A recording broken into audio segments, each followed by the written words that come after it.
Welcome to the Robert Hunt Financial Market Update. It's your host, Robert Hunt, where I look at the week's financial news that can be a bit confusing, misleading, and take you off course to make it actionable, understandable, and clear. What a week. What a show. As you'd expect.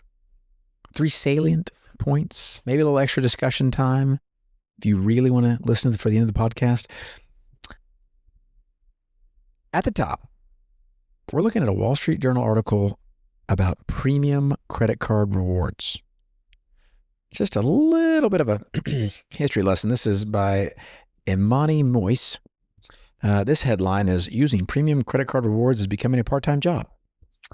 Subheadline, "When redeeming perks gets more complicated, some consumers give up, others make spreadsheets." In my financial advisory practice, I used to think people wanted me to opine on their credit cards and offer advice, offer value. I'm here to look at every part of your financial picture. I see these credit cards. Sometimes it's a lot. And I used to spend more time. I can't help myself. I still comment, but I used to spend more time seeing if I could get folks to not have so many credit cards and not chase rewards or points. And I have my reasons.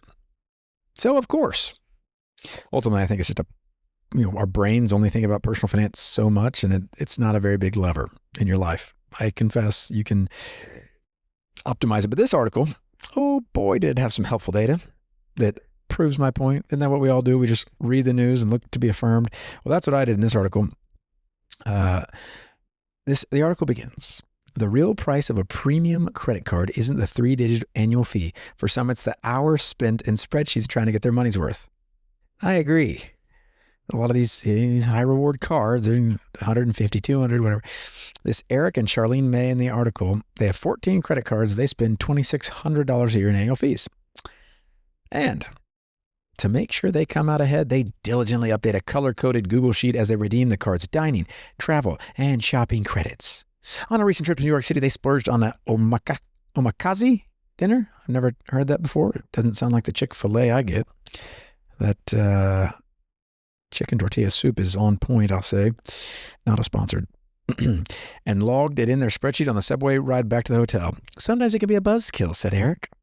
So these folks, and many others like them, treat it like a part-time job.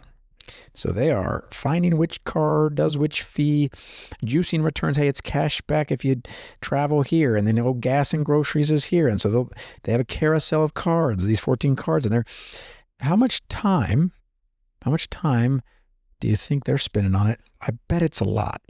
And here's my problem. Article says it beautifully. Few people, the article explains, use all that their cards offer.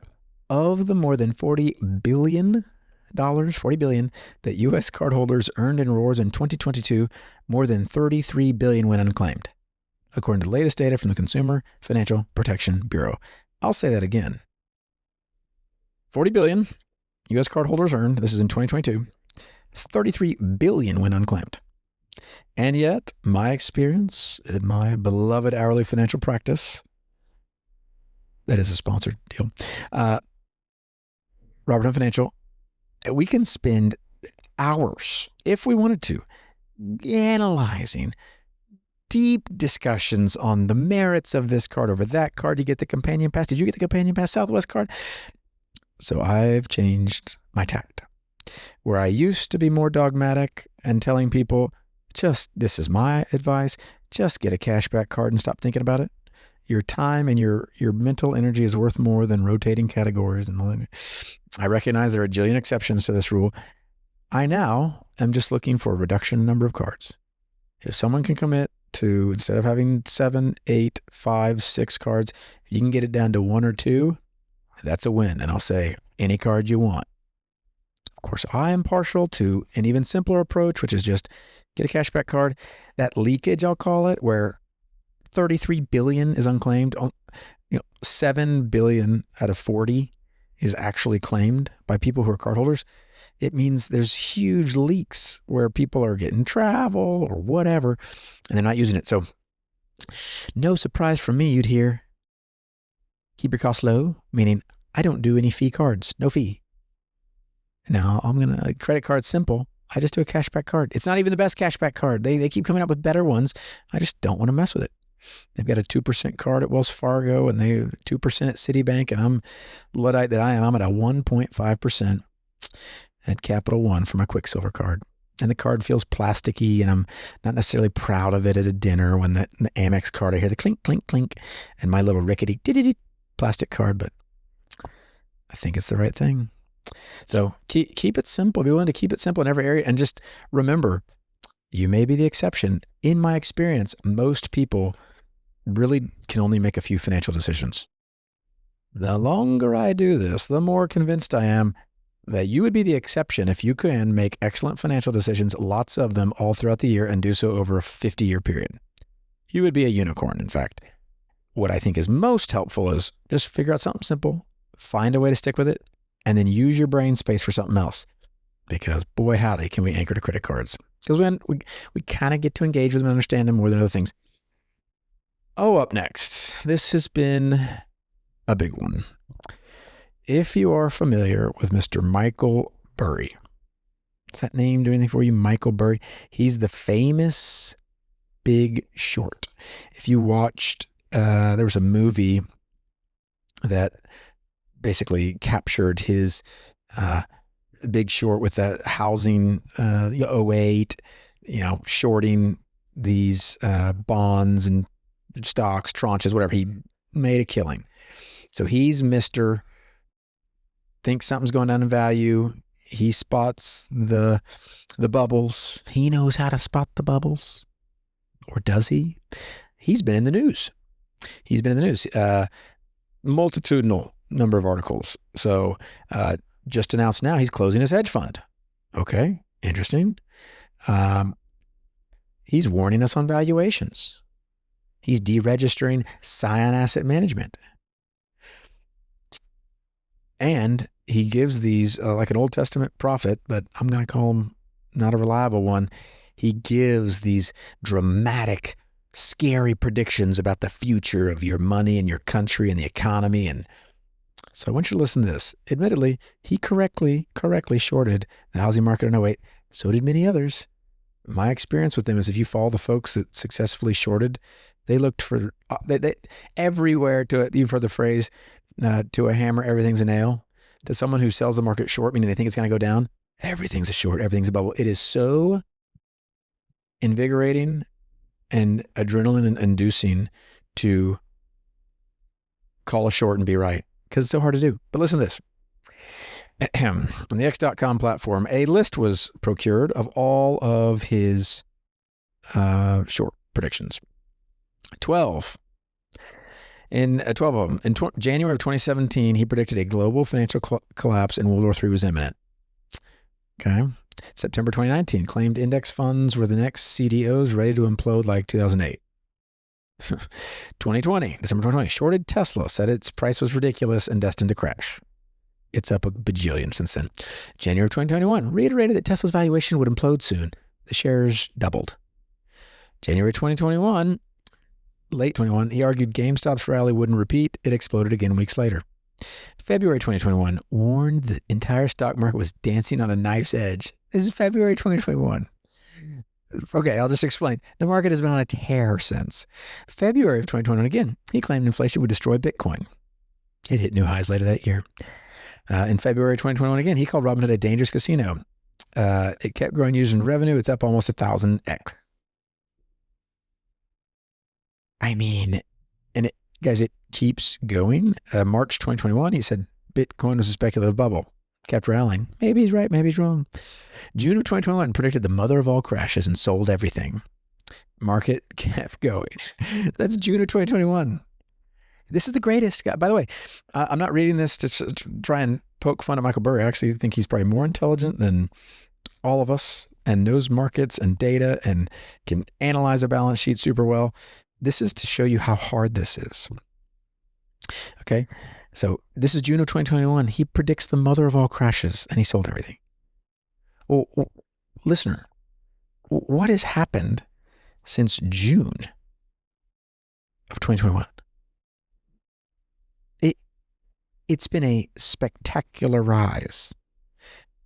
If here's the danger. This is what I see.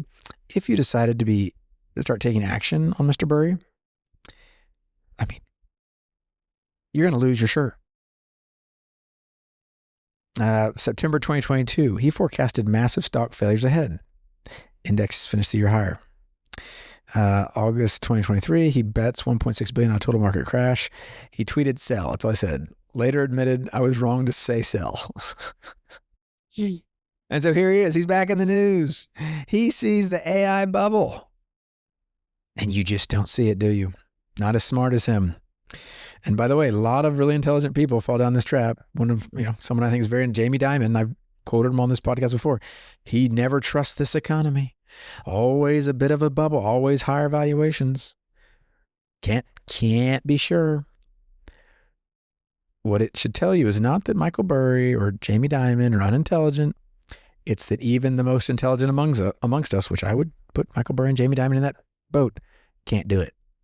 So what makes you or I think we can decide when to get in or out of the market? I don't know how we would be able to decide that.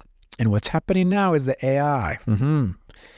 Doubtless you've heard the AI bubble is in and amongst you. It's everywhere. It could be in the room right now. Can you see the AI bubble?